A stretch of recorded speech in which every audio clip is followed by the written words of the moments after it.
Welcome to Fluent Studio. Learn English the smart way. Speak better. Can I ask you something? Something a little personal? Sure, go ahead. Have you ever looked at your bank account at the end of the month and just thought, where did it all go?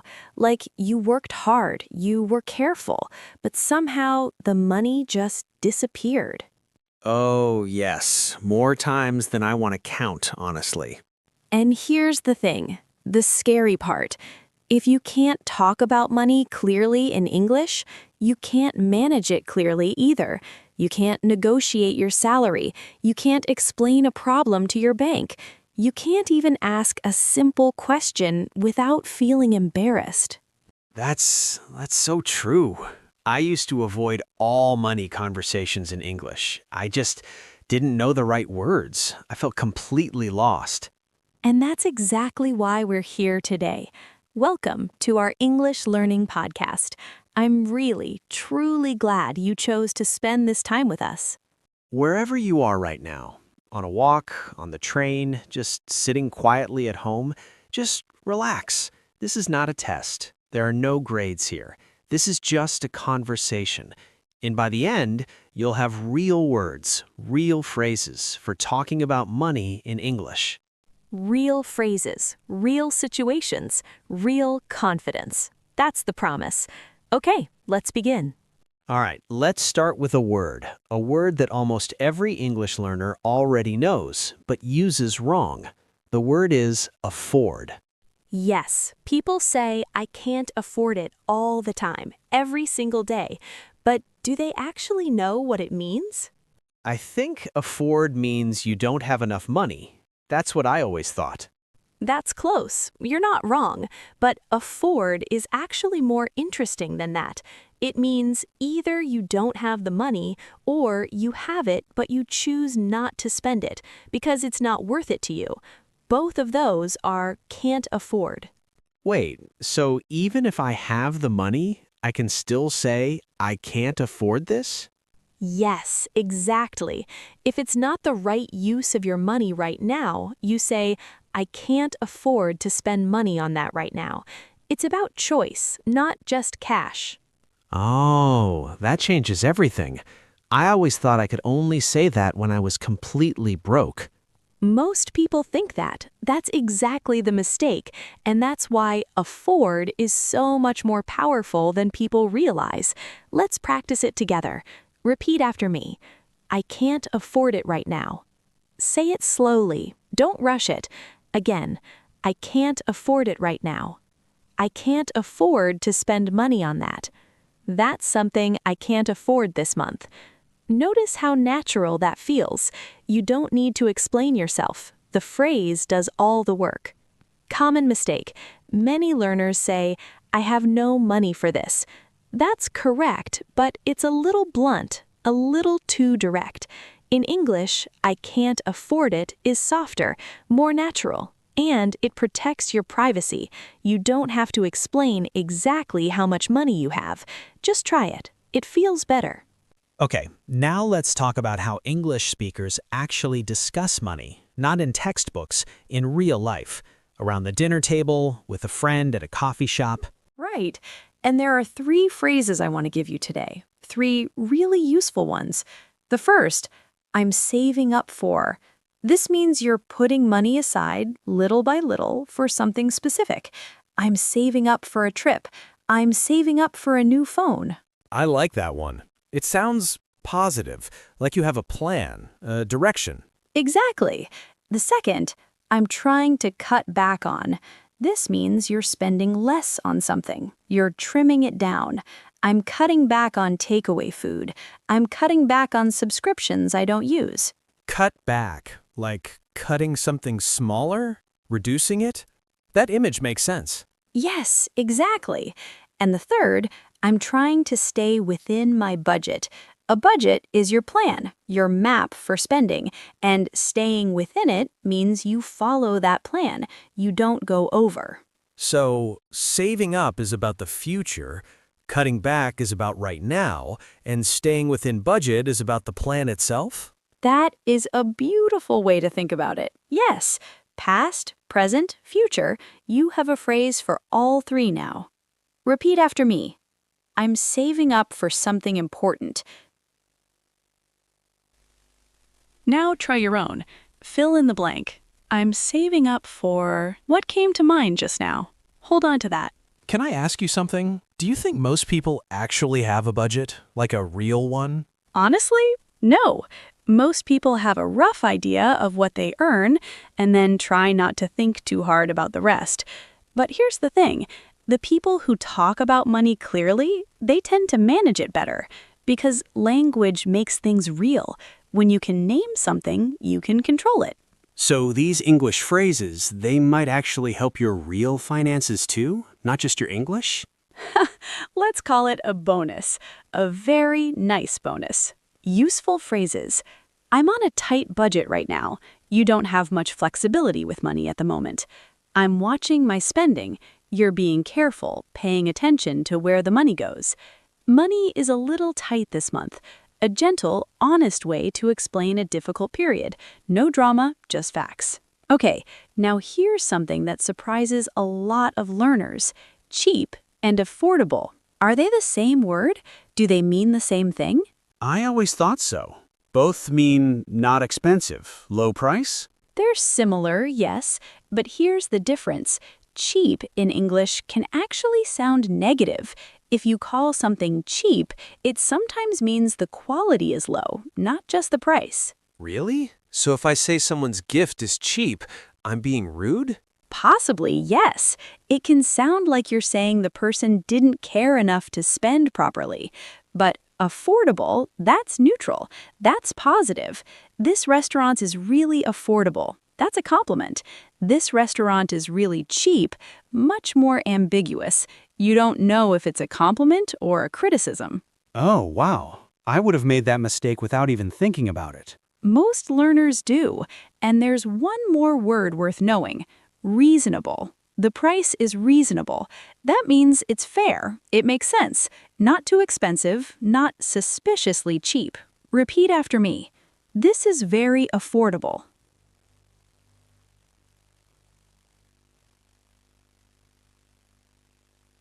The price is reasonable. It's good value for the price. Say each one. Notice the feeling. Each one is a little different. Word comparison. Cheap. Low price, but careful. It can imply low quality. Use it with people you know well, in casual conversation. Affordable, low price, in the best possible way. Safe to use anytime with anyone. Reasonable, fair, smart. Implies you've thought about it. Very natural. Good value, you're getting a lot for what you pay. This is the highest compliment you can give a price. Role play. Two friends in a shop. Oh, look at this jacket. I love it. What do you think? It's really nice, actually. How much is it? $80. Is that too much? It depends. Do you have something similar at home already? I have one, but it's old. I've been meaning to replace it for a while now. Then I'd say it's worth it. $80 for a good jacket is reasonable, and this one looks like it'll last a long time. You're right. I'm trying to cut back on impulse buying, but this feels like a real need, not just a want. That's the right way to think about it. If it's a real need, it's not impulsive. It's just a good decision. Okay, I'll get it. Thank you for talking me through it. A few phrases to notice. I've been meaning to. You planned to do something but haven't done it yet. It's worth it. The value is equal to or greater than the price. Talk me through it. Help me think step by step. These are the kinds of phrases that sound completely natural to native ears. Let's stop on one phrase from that conversation. Impulse buying. This is when you buy something suddenly, without planning, just because you feel like it in that moment. We say, I bought it on impulse, or that was an impulse purchase. And the opposite? When you actually think it through before buying? We call that a considered purchase, or we simply say, I thought it through. I did my research before buying. It wasn't impulsive. I really thought about it. Repeat after me. That was an impulse purchase. I didn't plan it. I thought it through before buying. Is it worth it? Yes, I think so. I want to talk about something I notice a lot. When something costs a lot of money, English learners usually just say, it's very expensive. And it's not wrong, but it sounds a little flat, doesn't it? Yes, and in natural English, there are so many more interesting ways to say it. Each one carries a slightly different feeling. Let me share a few. Please, I'm ready. It's pricey, casual, a little expensive, but not dramatically so. It's steep. This one means really expensive, surprisingly so, like more than you expected. That's a bit much. A polite, soft way to say it costs too much. Very British, very natural. And then it costs an arm and a leg. This is an idiom. It means extremely, almost absurdly expensive. And it's always a little dramatic, a little funny. Costs an arm and a leg. I love that. Like you're actually handing over a body part at the checkout. Exactly. English has so many colorful ways to talk about money, and when you use these phrases, you stop sounding like someone translating from another language in your head. You start sounding like someone who just speaks English. Vocabulary Corner. Pricey, slightly expensive. Casual, not rude. It's a bit pricey for me right now. Steep, surprisingly expensive. That quote from the plumber was steep. A bit much. Politely too expensive. $60 for that? That's a bit much. Costs an arm and a leg. Extremely expensive. Always said with a little humor. Overpriced. More expensive than it deserves to be. That hotel is completely overpriced. Can I say something? I think a lot of people stay completely silent about money in English because it feels personal. Because saying, I can't afford this, feels like admitting something private. That's so true. And here's a different way to look at it. In English, being open and clear about your budget is actually a sign of maturity, of confidence. Saying, that's outside my budget, is not weakness. It's not embarrassing. It shows you know your numbers. You know yourself. That's outside my budget. I love that. It's so clean, so simple. Nobody can argue with it. Nobody can. It's not rude. It's not dramatic. It's just a fact. And facts are always comfortable to say. Repeat after me. That's a little pricey for me right now. That's outside my budget. That costs an arm and a leg. Say that last one like you mean it. A little drama is allowed. Role play. Two colleagues at lunch. Can I ask you something? Something I've been thinking about for a while? Of course. What's going on? I've been thinking about asking for a raise, but I don't know how to bring it up. I don't know what to say. That's a big step. How long have you been here? Almost 2 years, and I feel like my salary just hasn't kept up with what I'm actually doing now. My responsibilities have grown a lot. That's completely fair.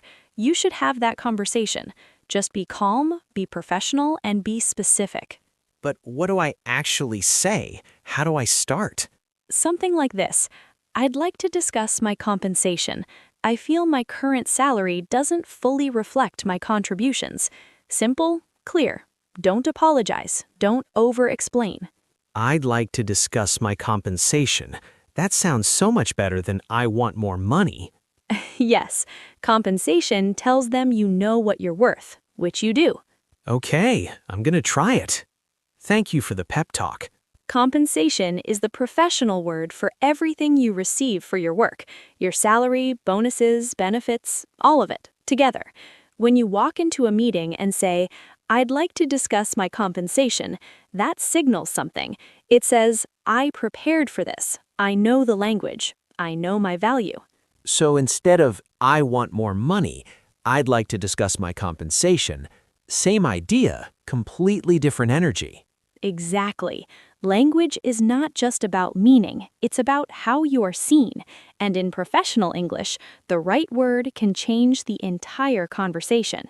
Repeat after me. I'd like to discuss my compensation. My salary hasn't kept up with my responsibilities.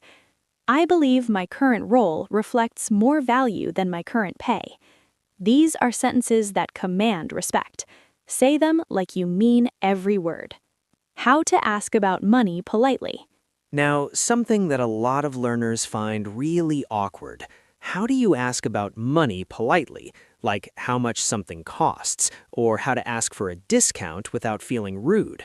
This is so important because in English, how you ask is just as important as what you're asking. Let's start with price. Instead of just how much, which can sound quite abrupt, you say, "Could you tell me the price?" Or, "What does this come to?" What does this come to? Oh, that's lovely. It's natural. It doesn't feel forced at all. It really does roll off the tongue. Now, for a discount, you say, "Is there any flexibility on the price?" Or, "Do you offer any kind of discount?" Or, if you want to be a little more direct but still polite, "Is this the best you can do on the price?" Is there any flexibility on the price? I would never have thought to phrase it that way, but it sounds so confident, so professional. And here's something important to remember. Never apologize before asking. Every time you say, "Sorry, but can I ask?" you're making yourself smaller. You don't need to do that. Just ask, clearly, calmly, directly. In English-speaking cultures, that's not rude, that's respected. Polite money questions. Could you tell me the price? Gentle, respectful, works anywhere. What does this come to? Very natural, especially for totals and bills. Is there any flexibility on the price? Professional, perfect for negotiating. Is this the best you can do on the price? Direct, but still polite. Works well in markets, with freelancers, in any negotiation. Repeat after me. Could you tell me the price, please? Is there any flexibility on that? What does this all come to? Say them without apologizing at the start. No sorry, just the question. Notice the difference. Let's get a little more personal for a moment. Let's talk about financial regret. Have you ever spent money on something and then immediately wished you hadn't? Oh, yes. There was a time I spent a lot of money on a course I never actually finished. I still think about it sometimes. I wish I had done more research first. That phrase, "I wish I had," that's how we talk about regret in English, about the past. I wish I had saved more. I wish I had not made that purchase. I wish I had started investing earlier. All past regret, all perfectly natural to say out loud. It's honest. And I think talking about it, even in English, helps you process it. It makes it feel a little lighter. Absolutely. And we don't stay in regret forever. In English, we move forward by saying, "It was a lesson learned." That means, yes, I made a mistake, but I took something from it. I'm not the same person I was before. And then we say, "I know better now." Or simply, "I'm more careful now." Repeat after me. I wish I had saved more. It was a lesson learned. I know better now, and I'm making smarter choices. Say that last one like you believe it, because you do. Practice task. Your money sentences. Take a moment. Get a piece of paper or just open your notes. Write 3 sentences about your money situation right now. Use the phrases from today. Here are some examples to get you started. I'm saving up for a trip next year. I'm trying to cut back on ordering food online. My top financial priority right now is paying off my debt. Write your 3, say them out loud, and then try to say one of them in a real conversation today, even something small, even just with a friend or a family member. Practice task 2, the shopping test. The next time you buy something, or the next time you see something you want to buy, describe it out loud in English before you decide, just to yourself. Ask yourself these 3 questions. 1. Is this affordable, or is it a bit pricey? 2. Is this a real need or an impulse purchase? 3. Does this fit within my budget? Nobody needs to hear you. Just say it. because English practice that happens inside your real life is the most powerful practice there is. You know, I feel like this episode was about more than just money words. It was about confidence, knowing how to speak up for yourself in real situations, situations that matter. That's exactly how I hoped it would feel. Money conversations in English don't have to be awkward or scary. With the right phrases, you can be clear, calm, and confident every single time. Let's take a moment and look back. We learned a real meaning of afford, and how it's about choice, not just cash. We learned to talk about money with phrases like saving up for, cutting back, and staying within budget. We understood the real difference between cheap, affordable, and reasonable, and why that matters more than people think. We practiced real conversations at the shops, at the office, in a negotiation. And we talked about how to ask about money politely, without shrinking yourself, without apologizing for asking. Now, I want to say something just for you, the person who stayed with us all the way to the end. You didn't just listen to a podcast today. You invested in yourself. That's real. That's a real choice you made. And every choice like that moves you closer to the English speaker you're becoming. You don't have to master everything today. You don't have to.